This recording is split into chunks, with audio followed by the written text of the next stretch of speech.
Jennifer, ex-esposa do youtuber Leonardo Stoppa, contou em uma live do canal Mídia Livre, acompanhada por Márcia Tiburi, o que realmente aconteceu em seu relacionamento após ficar em silêncio. O ex-colunista do Brasil 247, Stoppa, agora é apoiador de Nicolas Ferreira. Quem vai contar essa história pra gente é o Pedro Zambar.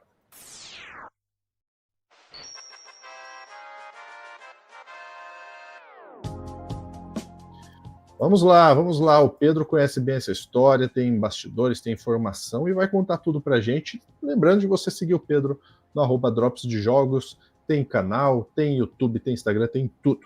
Vamos lá, Pedro. Meu caro, qual que é o grande paradoxo quando a gente faz jornalismo? Tem que ouvir todos os lados. Só que para dar notícia, né, Lúcio?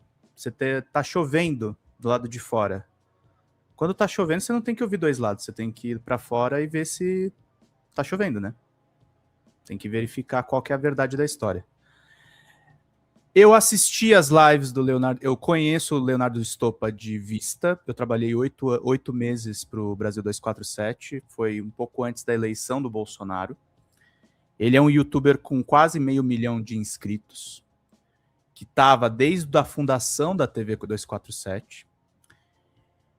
E, Lúcio, ele começou a entrar numa militância Red Pill muito errada, botando o rosto da filha dele, menor de idade, dizendo que a mãe estava bloqueando todas as visitas do pai à própria filha. Que eles separaram e eles tiveram uma filhinha juntos antes disso. Ele botava o rosto da filha dele e pede Pix na live, numa suposta militância contra as feministas que o perseguem. Esse cara se declarava de esquerda. Mas, como ninguém ajudou ele, como ele não conseguiu nenhum cargo no governo Lula, ainda bem, ele resolveu, Lúcio, procurar ajuda na marcha do Nicolas Ferreira. Eu tô contando todas essas coisas, gente, porque eu poderia mostrar o vídeo da Jennifer, que é ex-mulher do Stoppa, e mostrar os vídeos dele. Mas eu não preciso mostrar os vídeos dele, eu conto aqui pra vocês o que eu vi. Eu assisti lives e mais lives, ele tomou chuva. E botando o rosto da filha dele, menor de idade, pra pedir dinheiro, Lúcio. Botando o rosto de uma criança. E ele só falava da história. A moça em questão não falava, porque, deixa eu te contar uma questão, Lúcio. Eu não apurei só os vídeos que eu vou mostrar para vocês. Eu conversei com as advogadas da Jennifer. Uma delas é a Bruna Morato, que foi, inclusive, que denunciou a Prevent Senior na CPI da Covid. Eu conversei com a Bruna me mostrou as mensagens. As advogadas da Jennifer ofereceram em diversas ocasiões para o pai se encontrar com a filha e não acontecer a suposta alienação parental. Porque ele alega que a ex-esposa dele faz alienação com a criança. Ela não faz. Eles se separaram porque ela relata uma série de abusos no relacionamento e ele usa uma suposta ausência da filha para justificar uma ida para a extrema-direita. E para fazer, sim, uma coisa que muitos chats estão falando aí, os seguidores estão todos decepcionados com ele, desinscrevendo e denunciando. Parece que ele quer se lançar deputado, parece que ele quer se lançar parlamentar. Então não vou mostrar nada do Stoppa. Os materiais estão na internet.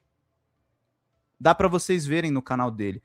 O que tem que ser divulgado dessa história, porque ele é a favor dessa lei de alienação parental que provoca abusos contra mulheres, desde abusos sexuais até abusos físicos. Ele é defensor desse tipo de lei e é defensor de um segmento do masculinismo que tentou abafar o que a Jennifer resolveu falar agora. Porque, assim, quando o pai da filha dela vai para a marcha do Nicolas Ferreira, ela é obrigada a se pronunciar, porque estão fazendo um uso político da filha dela. E aí, o resto é história, gente. Vamos escutar o que ela falou. E me parece que foi ruim para essa família, porque vocês sabem que a gente não fica num relacionamento só com a opressão, né? Não é uma escravidão, mas é um momento de amor, muito amor. Quando a doutora Edna entrou, e primeiro quando a Márcia entrou, e depois, posteriormente, a doutora Edna entrou para me ajudar, para me auxiliar nesse primeiro momento, eu já tinha sofrido várias situações, eu já estava desabrigada. Então, não tem essa história de que a Márcia que ajudou eu me separar, que juntou 50 mulheres e fez a minha cabeça, e aí eu me separei. Não existe essa de feminismo que me separou, né? O feminismo não me deu ferramentas para eu conseguir sair daquela situação. Eu passei por 10 anos de muita opressão. Vocês sabem que a gente não fica num relacionamento só com a opressão, né? Não é uma escravidão, mas é um momento de amor, muito amor, eu te amo, te dá tudo, depois toma tudo, te dá uma rasteira. E são esses baques emocionais que a gente está envolvido dentro do relacionamento, a gente não entende o que está acontecendo. Eu só me sentia extremamente cansada, esgotada, e sem energia nenhuma. Então, eu tinha que trabalhar na carreira dele, eu tinha que arrumar a casa, lavar, cuidar da criança, dar para ele a toalha no banho, a comida no prato. É um adulto totalmente disfuncional. Ele assumiu em um vídeo que ele não sabe fazer comida, ele faz miojo, quando a Luísa fica com ele, come miojo, porque é um adulto... Esse é o pai que está separado da filha por conta da ex-perversa, Lúcio. Para virar, e ela vai falar coisas piores, tá? Aliás, pra galera que... Para as mulheres, sobretudo, que tem gatilho com agressão, cuidado com o que a gente vai mostrar aqui, tá, gente? A gente vai falar de algumas coisas, questões delicadas. Não sabe fazer nada dentro de casa porque é trabalho da mulher. Sofri bullying, porque o lugar, a cozinha, né, ele punha o Wi-Fi, era dividido, né? Nós morávamos nesse prédio, que é dele, da família dele, e nós ocupávamos 3 andares nesse prédio. Então, um andar era o estúdio dele, a casa e tudo mais, em cima era a cozinha, uma sala e um quarto. E aí, nesse espaço, ele fazia os rebatedores de Wi-Fi e ele colocava Ilha das Flores no meu espaço, no espaço da cozinha. Por quê? Para chamar de lixão. Para chamar do Ilha das Flores, documentário sobre o lixão do Ilha das Flores, era o espaço onde eu vivia. O e-mail que ele me mandava era maldição, então eu era maldição. Então eu ia sofrendo dentro do relacionamento várias situações em que eu era podada, você não sabe, você tem que estudar, ele me passava blocos de coisas para eu estudar, porque eu nunca sabia de nada, eu nunca era boa em nada. E o pior de tudo, que é o trabalho maçante, para que eu ficasse muito cansada e eu também não podia dormir à noite. À noite eu era perturbada também. E no outro dia eu tinha uma criança, então eu não podia dormir nem de noite nem de dia. Então eu estava sempre nesse esgotamento total. Quando eu resolvi me separar, entrei na justiça, né? Dentro desse processo emocional de ele vinha e falava que gostava de mim, me dava presente. Então, mesmo nesse período, ele ainda estava tentando me reconquistar. Ainda tinha esses sentimentos. Mas eu nunca conseguia me sentir em paz, apesar de que tinha hora que eu, será que não é? A gente ainda fica nessa confusão. Hoje eu ainda consigo ver, assim, claramente o perigo que eu estava correndo. Só que eu ficava naquela situação. Coisas simples, como, por exemplo, eu peguei a Luísa para o Natal, posso te devolver? Não tem ninguém aqui em casa, posso te devolver? Ele escolheu não ir no Natal e hoje... Lúcio, para não ficar só no que ela estava falando, eu vi as mensagens. É exatamente isso, ele não quer ficar com a filha. E pode gravar react, tá, Estopa? Tem os prints. Eu só não vou mostrar nesse corte, porque eu quero ver qual que vai ser a sua reação. Pode contradizer, eu vi os prints. Eu vi não é as mensagens que você posta no seu YouTube. É o que eu vi a conversa completa. A conversa completa não é o que você conta no seu canal. Em um vídeo aleatório que eu recebi esses dias, ele jogou a culpa em mim, que eu que pedi para a criança retornar meia-noite. Eu nunca pedi, eu deixei a criança aí, ele que levasse na família e me devolvesse. Outra coisa, eu nunca fiz alienação parental. Eu sempre levava a Luísa quando ele cismava que não ia mais pegá-la, eu levava, depois eu comecei a fazer registro, que eu chegava, levava, entregava, a criança subia e eu estava ali resguardada com esse material. Então, nunca fiz alienação, nunca proibi em momento algum dele pegar a criança. Isso é mentira para poder ganhar público, para poder fazer essa manipulação pública que ele faz. Ao longo desse período, eu tive isso tem boletim de ocorrência, quem tiver acesso pode conseguir aí. Eu fui atacada por ele dentro de casa, ele chamou a polícia para me coagir, falando que eu tinha arrombado o apartamento, coisa que não existiu, a polícia chegou e foi embora. Logo em seguida, ele tranca o apartamento, me faz várias ameaças, quebra meu celular, me puxa para cima dele, porque ele tinha câmeras escondidas, filmando por toda parte, tudo. Tá prestando atenção, Lúcio? Câmeras, horroroso. quebrar o celular.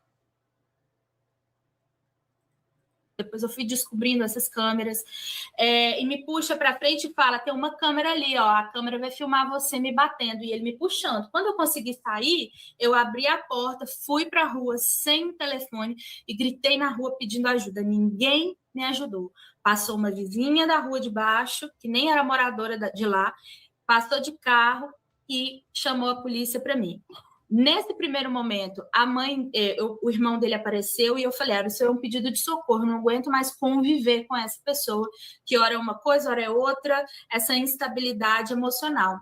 Eu estava, nesse período, tentando arrumar um emprego, trabalhar, para que eu conseguisse sair daquela residência, alugar um lugar para eu ir. Nesse período, ele sujou o meu nome, eu não consegui alugar lugar nenhum, porque meu nome estava sujo.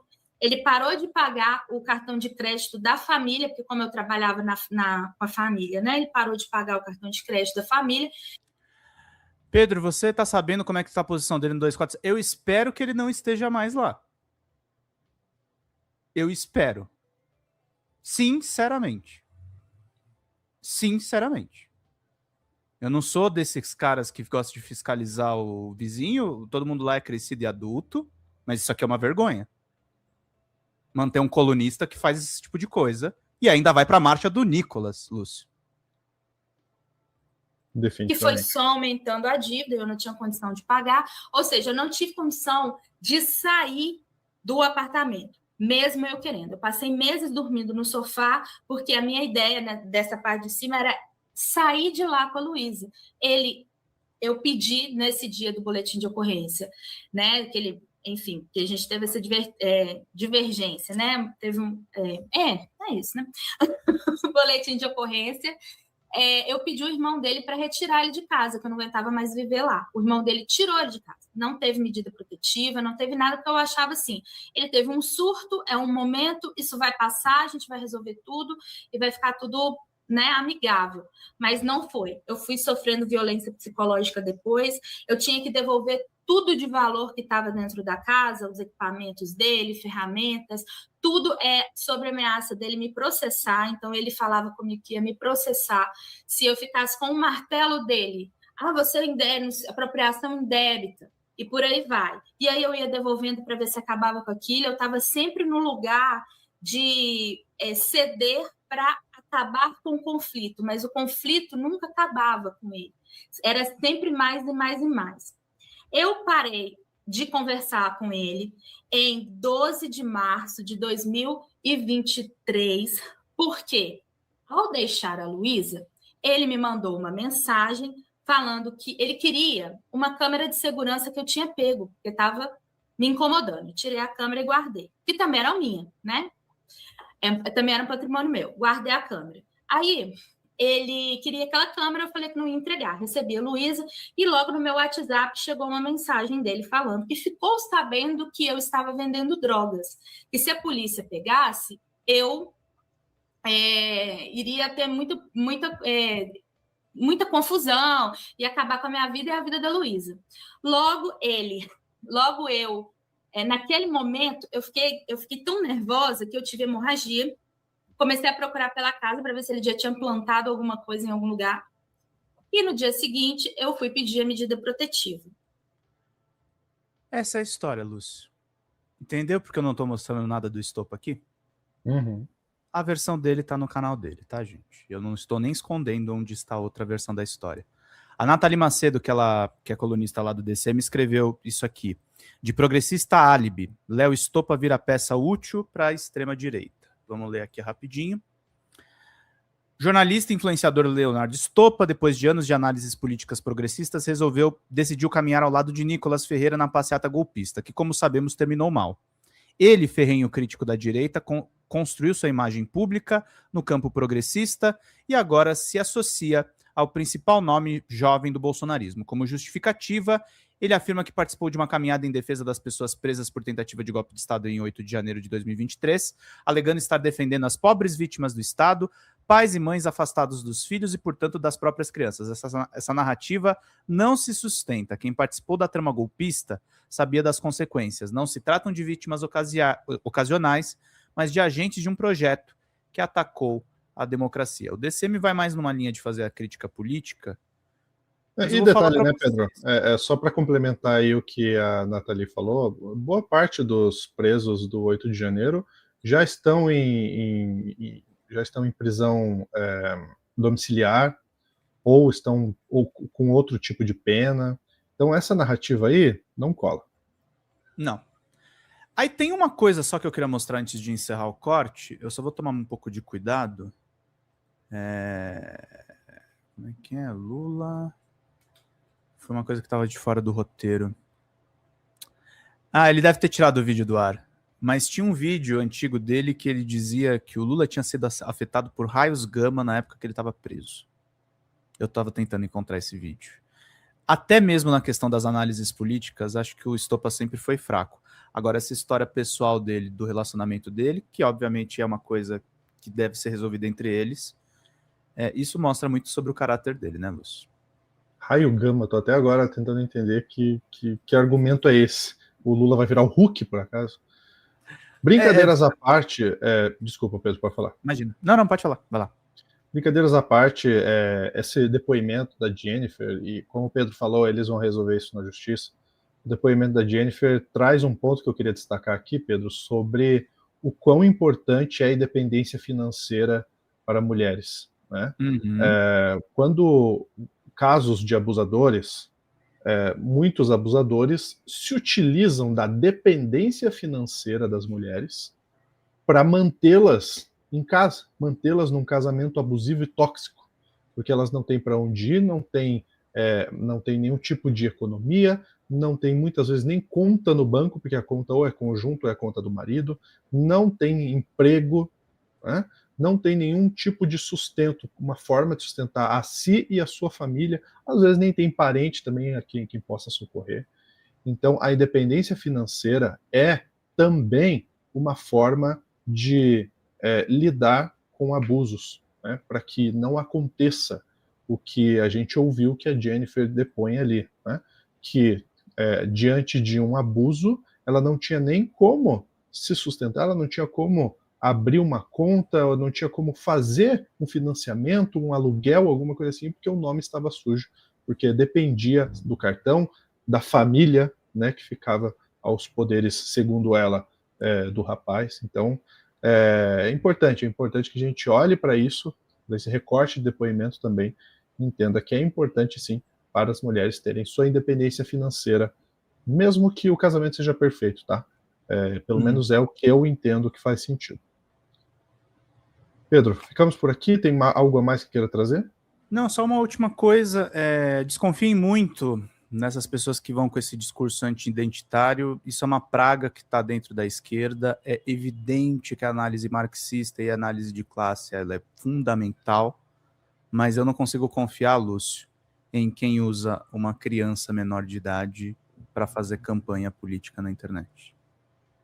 Para mim, isso é a coisa mais chocante e é o alerta vermelho que a galera que está acompanhando ele já devia ter se tocado. Não dá razão para esse cara há muito tempo. Antes dele ter ido fazer a passeada do Nicolas. Não se faz isso com criança, gente.